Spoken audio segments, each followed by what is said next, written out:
এক বাংলাদেশি নাগরিক সহ তিনজনকে গ্রেপ্তার করল পুলিশ। প্রিয় দর্শক, আপনারা দেখছেন পিসি নিউজ বাংলা। বড় সাফল্য পেল দক্ষিণ দিনাজপুর জেলা পুলিশ। গোপন সূত্রে খবর পেয়ে হিলি থানার ত্রিমোহিনী এলাকা থেকে এক বাংলাদেশি নাগরিক সহ গ্রেপ্তার তিনজন। অভিযোগ, শ্যাম কুমার সাহা নামের এক বাংলাদেশি নাগরিক অবৈধভাবে ভারতে প্রবেশ করে বসবাস করছিলেন। তাকে আশ্রয় দেওয়ার অভিযোগে অমৃত দাস নামের এক ভারতীয় নাগরিককে গ্রেপ্তার করা হয়েছে। এছাড়াও জাল প্যান কার্ড, আধার কার্ড, ভারতীয় ব্যাংকের পাসবুক তৈরি করে দেওয়ার অভিযোগে কিসমত দাপট এলাকার বাসিন্দা অলোক পালকে আটক করেছে পুলিশ। ঘটনার তদন্ত শুরু করেছে পুলিশ। বিস্তারিত রইল ভিডিওতে।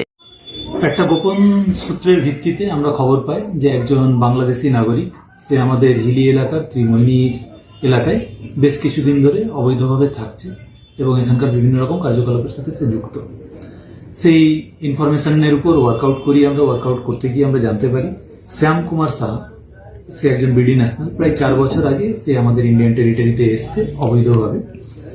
তাকে আমরা ইন্টারসেপ্ট করার পরে থরলি ইন্টারোগেট করা হয়। ইন্টারোগেশনে জানা যায় সে হিলি এলাকারই অমৃত দাস বলে একজন ব্যক্তি, তার বাড়িতেই শেল্টার নিয়েছে, তার ফিশ ফার্ম, সেখানে শেল্টার নিয়েছে এবং সেখানেই সে মাছের দেখাশোনার কাজে নিযুক্ত রয়েছে। তো আমরা এই অমৃত দাসকেও ডিটেইন করি এবং তাকে জিজ্ঞাসাবাদ করে জানা যায় যে তিনি এই ব্যক্তিকে শেল্টার দিয়েছিলেন। আরো ফার্দার ইন্টারোগেশনে আমরা যেটা জানতে পারি যে এই শ্যাম কুমার সাহা এই অমৃত দাসের সহযোগিতায় তার আধার কার্ড এবং প্যান কার্ড তৈরি করেছেন ইন্ডিয়ান। যার কাছ থেকে তিনি এই আধার এবং প্যান কার্ড তৈরি করেছিলেন সেই ব্যক্তির নাম আমরা জানতে পারি এবং কালকে রাত্রেই আমরা রেড করে সেই ব্যক্তির নাম অলোক পাল, তাকে আমরা অ্যারেস্ট করি এবং তাকে জিজ্ঞাসাবাদ করে জানতে পারি যে তিনি এই শ্যাম কুমার সাহা, যিনি বাংলাদেশি ন্যাশনাল, তার আধার কার্ড এবং প্যান কার্ড এই দুটো তৈরি করেছেন। তার জন্য তিনি বেশ কিছু টাকা চার্জও করেছেন। এই মুহূর্ত পর্যন্ত আমরা এই 3 জনকে অ্যারেস্ট করেছি এবং আমাদের ফার্দার যে প্রসিডিউর সেটা চলছে। আজকে কোর্টে তোলা হচ্ছে 3 জনকে? আজকে এই 3 জনকে কোর্টে তোলা হচ্ছে। আমরা 7 দিনের পুলিশ রিমান্ডের প্রেয়ার দিয়ে পাঠাচ্ছি। এই সঙ্গে কি আরো বড় চক্র রয়েছে মনে করছেন? এখনো পর্যন্ত আমরা যেটা পেয়েছি যে এই ধরনের বেশ কিছু র্যাকেট ওখানে চলছে, তবে এই র্যাকেটের সাথে যুক্ত প্রত্যেকটা লেয়ারের প্রত্যেকটা অভিযুক্তকে আমরা ধরতে পেরেছি। আরো যদি কেউ যুক্ত থাকে তাহলে তাকে আমাদের ধরার চেষ্টা। অলোক পাল কি কাজ করেন?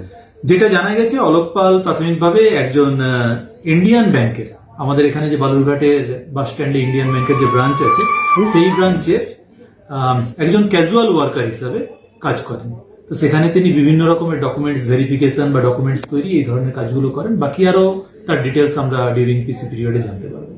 কি কি উদ্ধার হয়েছে এখনো পর্যন্ত আমাদের সার্চ প্রসিডিওর চলছে, তো কমপ্লিট হলে আমরা আপনাদেরকে জানাবো। কি কি ধারা তোলা হচ্ছে? আপাতত আমাদের যেটা ফরেনার্স অ্যাক্টের যে কেস এবং ফরজারির যে কেসগুলো, সেই ধারাগুলোতেই এই কেসটা রুজু করে। যাকে ধরা হয়েছে সে কি এখানকার ডকুমেন্টস তৈরি করে ফেলেছে? তার কাছ থেকে আমরা যেটা পেয়েছি সেটা ইন্ডিয়ান প্যান কার্ড এবং ইন্ডিয়ান আধার কার্ড পেয়েছি। প্রাথমিক জিজ্ঞাসাবাদে তিনি স্বীকার করেছেন তিনি অবৈধভাবেই ভারতে প্রবেশ করেছেন। নিজের ব্যবসার বিজ্ঞাপন দিয়ে পৌঁছে যান লক্ষ লক্ষ মানুষের কাছে। কম খরচে ডিজিটাল মাধ্যমে বিজ্ঞাপন দিয়ে নিজের ব্যবসাকে বাড়িয়ে তোলো। পিসি নিউজ বাংলা পোর্টাল চ্যানেলটিকে ফলো করুন, লাইক করুন, শেয়ার করুন। পিসি নিউজ বাংলা, এই খবরটি ভালো লাগলে অবশ্যই লাইক এবং শেয়ার করবেন।